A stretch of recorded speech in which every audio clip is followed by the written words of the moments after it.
नमस्कार साथियों, गौरव ज्ञान धारा में आपका स्वागत है। आप सभी की तैयारी अच्छी चल रही है और मैंने कहा था कि कल संडे को मैं कुछ टिप्स दूंगा आपको जिसकी वजह से अपना स्कोर सुधरेगा और 100% सुधरेगा। अब कल किसी युवा ने जो है एक वायरल भर्ती किसी युवा ने आरटीआई लगाई थी और सारी चारों भर्तियों के टॉपर्स जो थे उनके मार्क्स सार्वजनिक हुए थे। तो वो सार्वजनिक हुए हुए मार्क्स सही है साथियों। आप सभी में देखेंगे फर्स्ट लेवल साइंस सामाजिक सभी के अंदर आपको टॉपर्स के मार्क्स दिखे होंगे और टॉपर्स के मार्क्स इतने ही होते हैं, ऐसा कोई भी नहीं है जो 100% नंबर लेकर आए। तो टॉपर्स के मार्क्स तो दिखते हैं लेकिन उसके पीछे की मेहनत नहीं दिखती है और उनकी स्ट्रेटेजी क्या होती है, किस तरीके से फोकस किया जाता है, वह चीज पता नहीं होती है। वही चीज मैं आपको बताने आया हूं आज। तो साथियों ऐसा है कि आपको सबसे ज्यादा किस विषय पर ध्यान देना, कहाँ स्कोरिंग सब्जेक्ट होते हैं। जैसे मेरा 2016 का स्कोर मैंने यहाँ पर लिखा हुआ है और आप सभी को बताया, आप सभी मार्कशीट भी देख चुके हैं, नहीं देखे होंगे तो भी कोशिश करूंगा। अभी कल एक दो कमेंट आए थे, सर आपकी मार्कशीट दिख जाती तो मोटिवेशन मिल जाता। मैंने फेसबुक पर भी डाली हुई थी और अपने यूट्यूब चैनल की कम्युनिटी में भी डाली हुई थी, तो उसमें कोशिश करना दिख जाएगी, नहीं तो फिर मैं कोशिश करूंगा आपको यहीं पे दिखा दूं। तो अब इसमें क्या है साथियों, कैसे स्कोरिंग करें। एक चीज हमेशा ध्यान में रखना कि कई लोग ये गलती करते हैं कि सर मेरा ये सब्जेक्ट तो अच्छा है और उस पर फिर ध्यान नहीं देते हैं। आपको ये नहीं करना है कि मेरा ये सब्जेक्ट अच्छा है और इस पर ध्यान नहीं दिया। जो अपना मजबूती है उसको और मजबूत करें। जो मजबूती है, जिस सब्जेक्ट में अपना अच्छा कर सकते हैं अपन, उसे बहुत अच्छा करें, उसमें बिल्कुल भी गलती की गुंजाइश नहीं बचे, तो वो कहीं ना कहीं आपको सपोर्ट करेगा और उसके सपोर्ट के कारण दूसरे सब्जेक्ट भी अच्छे होने लगेंगे। अब पहले मैं सामाजिक की बात करता हूं, उसके बाद में साइंस और फर्स्ट लेवल की बात करूंगा। सामाजिक वाले साथी क्या करते हैं, ज्यादातर अभी तक भी दिग्भ्रमित हो रहे हैं। वे क्या करते हैं साथियों कि जैसे अपना ये स्कोर आप देखोगे तो मैंने इसको एक इसमें बांध रखा है एक समूह में और इसको अलग से रखा है। अब जैसे मेरा स्कोर था, मैंने क्या गलती की थी वो आपको नहीं करनी है। गलती तो नहीं कह सकते क्योंकि मेरे पास समय खूब ज्यादा था, 1.5 साल से निरंतर तैयारी ऐसे ही कर रहा था। जैसे कल एग्जाम है तो मेरे पास में समय खूब ज्यादा था, बहुत सारी किताबें मैं पढ़ सकता था, लेकिन उसमें भी क्या है, मैंने सामाजिक को बहुत ज्यादा पढ़ा। आप यहाँ स्कोर कार्ड देखेंगे तो उसमें एक चीज देखेंगे, मैंने सामाजिक को बहुत ज्यादा समय दिया, एसएसटी को बहुत ज्यादा पढ़ा और रीट में मुझे नहीं लगता कि कोई इतना सामाजिक को पढ़ सकता है। मैंने ऑथेंटिक किताबें सारी पढ़ ली थी सामाजिक के लिए, एसएसटी के लिए, भूगोल की अलग, हिस्ट्री की अलग, पॉलिटिकल की अलग, सारी पढ़ी थी। लेकिन फिर भी आप देखेंगे कि 60 में से स्कोर यहाँ पर कितना है, 46 आप पाते हैं। इतना पढ़ लिया क्योंकि सामाजिक का सिलेबस बहुत ज्यादा विस्तृत है, एग्जामिनर कहाँ से सवाल उठा कर देता है, कैसे देता है, वह पता नहीं चल पाता है।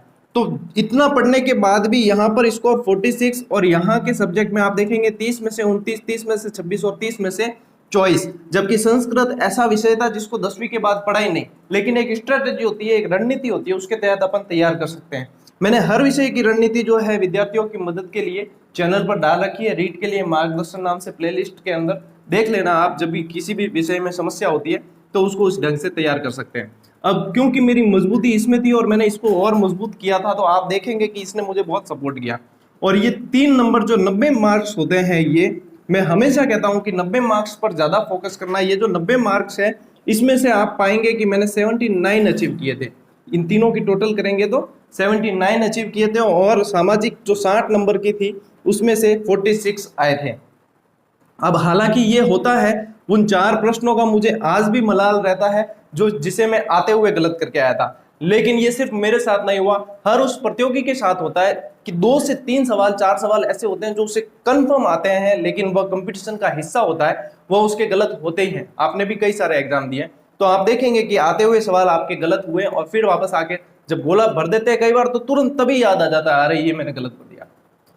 आपके दिमाग में क्या होता है और वहां पे भरा क्या चला जाता है। वो एक प्रतियोगी परीक्षा का हिस्सा है, प्रतियोगी जीवन का हिस्सा है वो, तो वह चीज होती है। अब इसमें मैं इसलिए ये चीज बता रहा हूँ साथियों आपको कि ये जो 3 विषय हैं इन पर आपको ज्यादा फोकस करना है। ये 90 नंबर है, ये 90 नंबर है और ये 60 नंबर है।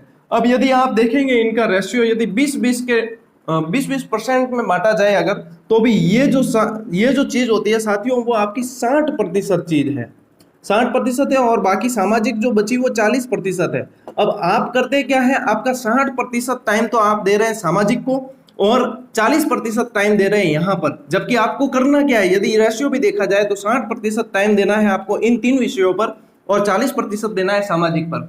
क्योंकि सामाजिक को आप 4 बार 5 बार 10 बार भी पढ़ेंगे तो भी आप 50 से प्लस स्कोर नहीं कर पाएंगे। और यदि इन्हें आपने 4 बार 5 बार पढ़ लिया, हिंदी, साइकोलॉजी, संस्कृत को, तो 100% आप 28 29 तक लाने की क्षमता रखते हैं। खासकर लैंग्वेज में तो बहुत ज्यादा नंबर अचीव कर पाते हैं। अब इनमें भी क्या करना है साथियों, इनमें भी अब आप देखेंगे तो इसमें 15 नंबर की शिक्षण विद्या, इसमें भी 15 नंबर की शिक्षण विद्या, इसमें भी शिक्षण विद्या और इसमें भी शिक्षण विद्या। शिक्षण विद्या ज्यादातर आपके कॉमन होती है। जैसे आप लैंग्वेज की शिक्षण विधि उठाकर देखेंगे, उसी में से कुछ शिक्षण विद्या जो है सामाजिक में भी मैच करती है। तो ये कॉमन शिक्षण विद्या होती है, इनको बहुत अच्छे से तैयार कर लिया जाए ताकि हर सब्जेक्ट में वहां पर अपना प्लस पॉइंट हो जाए। अब कई साथी ऐसे होते हैं कि सर आपने इतने नंबर अचीव किए, तो कई लोग ये सोचते हैं आपने हिंदी के लिए बहुत सारी किताबें पढ़ी होगी। मेरे पास में समय था तो बहुत सारी पढ़ी थी, लेकिन जरूरी नहीं है कि बहुत सारी किताबें पढ़कर ही सिलेक्शन लिया जा सकता है या नंबर बढ़ाए जा सकते हैं। एक किताब को अधिक बार पढ़ना ज्यादा फायदेमंद रहता है। यदि मैंने बहुत सारी किताबें पढ़ी थी तो मैंने भी कुछ किताबों को टारगेट बनाकर चला था जिनको बहुत ज्यादा बार पढ़ा था। अब जैसे मैं कॉलेज व्याख्याता के लिए कर रहा हूँ साथियों, तो ऑथेंटिक बुक्स बताने के लिए मेरे पास बहुत सारी है। मैं मध्य भारत की 4-5 बता सकता हूँ, मैं प्राचीन भारत की 4-5 बता सकता हूँ, बेहतरीन किताबें बता सकता हूँ जो वाकई में बेहतरीन है। लेकिन मैं सिलेक्शन के लिए वे सभी किताबें नहीं पढ़ रहा हूँ, जबकि मैं सिलेक्शन के लिए एक एक किताब को उनमें से चयनित कर दिया है और उन्हीं किताब को टारगेट लेकर चलता हूं।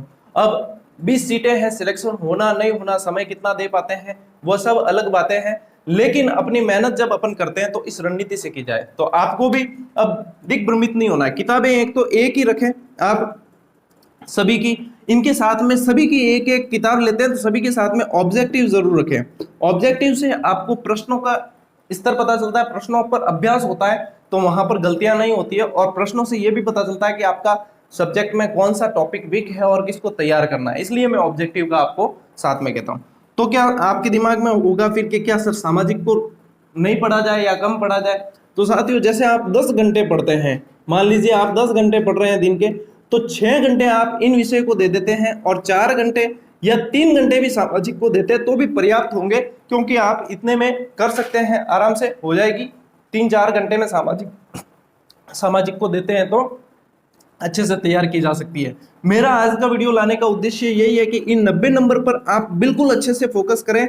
यदि ये 90 नंबर पर आप अच्छा टारगेट कर लेते हैं, मान लीजिए इन 90 नंबर में से आपके भी 75 आ गए, 75 आ गए, मान लीजिए 75 आ गए और सामाजिक को बहुत ज्यादा पड़ी, उसके बाद भी यदि 35-40 नंबर भी आते हैं तो भी आपका स्कोर 110-115 प्लस जाने की संभावनाएं रहती है, जो सेफ स्कोर के अंदर आने लगता है। 115 प्लस स्कोर जो होता है वह सेफ स्कोर के अंदर आने लगता है जब 90-10 का रेशियो कर दिया है।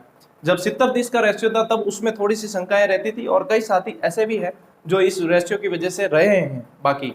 तो ये चीज साथियों ध्यान में रखनी है। अब बात करता हूं मैं विज्ञान और फर्स्ट लेवल में क्या है। अब यहाँ पे तो सामाजिक पूरी 60 नंबर की है और विज्ञान और फर्स्ट लेवल में उनके सब्जेक्ट 30-30 नंबर में बटे हुए हैं। जैसे 30 नंबर की ईवीएस है और 30 नंबर के अन्य विषय साइंस और वे चीज है। तो विज्ञान वालों के लिए क्या है, 30 नंबर की साइंस है और 30 नंबर की गणित है। तो आपको सभी विषयों को समान समय देना है, लेकिन आपको भी इन 90 नंबर पर अधिक फोकस करना है, क्योंकि आपके जो सब्जेक्ट जो जिसके होते हैं ना साथी, वो सब्जेक्ट में सबके लगभग स्कोरिंग समान होती है। और ये जो सब्जेक्ट्स होते हैं, क्योंकि ये अलग चीजें पढ़ती है, तो इसमें जब स्कोर करेंगे तभी आप जो है कंपटीशन में आगे बढ़ पाएंगे। तो ये कुछ चीजें होती है जिन्हें स्कोरिंग के हिसाब से हमें ध्यान में रखकर आगे चलना चाहिए। और इनमें भी आप पुराने पेपर उठाकर देखें, सभी के लिए कह रहा हूं, पुराने पेपर उठा के देखें, उसमें आप देखें कि कौन से प्रश्न कहां से अधिक आ रहे हैं, कौन सी यूनिट से प्रश्न आ रहे हैं। अब कई बार ऐसा होता है कि यूनिट में आगे 5-5 नंबर में बांटे हुए हैं, लेकिन एग्जामिनर किसी यूनिट से 7 प्रश्न दे देता है, किसी से 3 ही देता है। तो वे ज्यादातर ऐसा चलता है। तो उसके अंदर आप पुराने पेपर्स देखें, मॉडल पेपर लाते हैं तो उसमें भी दिखेगा, पुराने पेपर्स ऑनलाइन में मिल जाएंगे, सभी जगह उपलब्ध होते हैं। तो आप पुराने पेपर्स देखें, उसके अंदर आप देखेंगे तो पाएंगे कि कौन सी यूनिट से कौन से सवाल ज्यादा आ रहे हैं। तो उन यूनिट पर तो देना है ज्यादा ध्यान, तो ऐसा नहीं कि दूसरी यूनिट पर ध्यान नहीं देना, उन पर देना है, लेकिन ज्यादा अच्छे से मजबूत उन यूनिट को करनी है जिन पर ज्यादा सवाल बनते हैं और जहां से एग्जामिनर अपनी रुचि ज्यादा दिखाता है। तो इस तरीके से यदि आप तैयारी करते हैं तो गलतियों की गुंजाइश बहुत कम रह जाती है। और उसके बाद में जब स्कोर कार्ड ऐसे, जब अब ये कल वाली जैसे लिस्ट वायरल हो रही थी और इसकी जैसे लिस्ट वायरल होती है तो आपके नंबर भी आसपास होते हैं, आपको बहुत ज्यादा खुशी होती है। और सबसे ज्यादा खुशी तो तब होगी जब रिजल्ट आएगा और आपको पता है कि इस नंबर पे मेरा श्योर जो है सिलेक्शन हो जाएगा। 100% चयनित हूं मैं। और इससे बड़ी खुशी एक बेरोजगार स्वयं के लिए और उसके परिवार के लिए और उससे उसके शुभचिंतकों के लिए कुछ नहीं हो सकती कि उसकी मेहनत को जो है वो आकार मिल जाए, उसके मेहनत को, उसके सपने जो है वो साकार हो जाए। तो साथियों, मेरा कहने का उद्देश्य आप सारांश में एक बार फिर से समझ लें कि ये जो 90 नंबर है, इन 90 नंबर पर बहुत अच्छे से फोकस करना है, इनमें कहीं गलती की गुंजाइश नहीं रखें आप। इन्हें कम से कम 3-4 बार प्रत्येक सब्जेक्ट को पढ़ें और इनके सवाल अभ्यास जरूर करें ऑब्जेक्टिव से। और सामाजिक को आप जो है 40% टाइम दीजिए सामाजिक के अंदर, क्योंकि बहुत लेंदी सिलेबस है और इतना ज्यादा समय इसमें चला जाता है कि आप इन पर पर्याप्त ध्यान नहीं दे पाते हैं और फिर रेस में पिछड़ जाते हैं। अब सामाजिक के भी कुछ टॉपिक इंपॉर्टेंट हैं और इनमें भी अंक बार किस पर ज्यादा है और किस टॉपिक में से कहां से सवाल बनते हैं, इसके ऊपर मैं एक सेपरेट वीडियो बनाकर आपको दे दूंगा सामाजिक वालों के लिए, ताकि दूसरे लोग जो है प्रभावित नहीं हो। जिसको देखना है वही देखें और बाकी जिनको इससे नहीं होगा वो लेना देना वो नहीं देखेंगे। मैं ज्यादातर थंबनेल इसीलिए एग्जैक्ट लगाता हूं कि उसके अंदर क्या चीज है, जिसको रुचि होगी वही देखेगा। फालतू के क्लिकबेट और वह चीजें नहीं चाहिए। तो इसी वजह से जैसे कल की क्लास डाली थी तो मैंने ऊपर टॉपिक लिख दिए थे कि भाई इसकी ट्रिक्स इस क्लास में मौजूद है। अब जिसको उसे, जैसे साइंस वाले हैं उनको उसे मतलब नहीं, तो उनको दिखाने से क्या मतलब, तो वो उनका समय व्यर्थ होगा। इससे अच्छा अपन जो चीज कर रहे हैं वही चीज अंदर लिखेंगे, तो उनको अभ्यर्थियों का समय भी बचेगा और उनको सही मार्गदर्शन सही दिशा में मिलेगा। तो साथियों, मेरा प्रयास यही है कि आपका स्कोर बढ़ाया जाए कैसे भी करके, और आपको मेहनत के लिए प्रेरित किया जाए, और मेहनत करने वाले की कभी हार नहीं होती। तो मिलते हैं साथियों अगले वीडियो में। दम लगा के तैयारी करना, तब तक के लिए राम राम, जय हिंद।